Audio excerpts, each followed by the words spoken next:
চট্টগ্রাম দক্ষিণ জেলা আওয়ামী লীগের উপদেষ্টা মণ্ডলীর সদস্য নজির আহমদ দুবাস ফাউন্ডেশনের চেয়ারম্যান সাবেক ছাত্রনেতা ডক্টর জুলকারনাইন চৌধুরীর জীবনের পক্ষতুন উপজেলার বিভিন্ন ইউনিয়নত দুস্থ এবং দরিদ্র মানুষের মাঝে সহায়তা প্রদান করা হয়।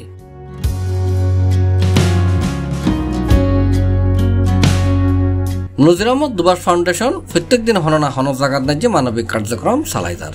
ইয়ার ধারাবাহিকতায় পশ্চিম থানা মহিলা ছাত্রলীগ কর্মীর চিকিৎসা সহায়তা প্রদান, নবম শ্রেণীর এক শিক্ষার্থীর শিক্ষা সহায়তা প্রদান, রিক্সা চালকর ঘর মেরামতলায় ডিউটিন দিয়ান সহায়, মেহরাটি গ্রামের দুস্থ এক মহিলার ডিউটিন, আওয়ামী লীগ নেতার মায়েফার বিয়ের ন্যায্যে নগদ অর্থ সহায়তা সহ উপজেলার বিভিন্ন ইউনিয়নের ন্যায্যে ধারাবাহিক মানবিক কার্যক্রম চলমান রাখি। ডক্টর জুলকারনাইন চৌধুরীর জীবনে হই পটি উপজেলার মানুষের উপকার এবং সেবাকরণ তার ধ্যান জ্ঞান। উপজেলার সাধারণ মানুষের বিপদতে আগেও আছিল, এখনো আছে, ভবিষ্যতেও থাকিব।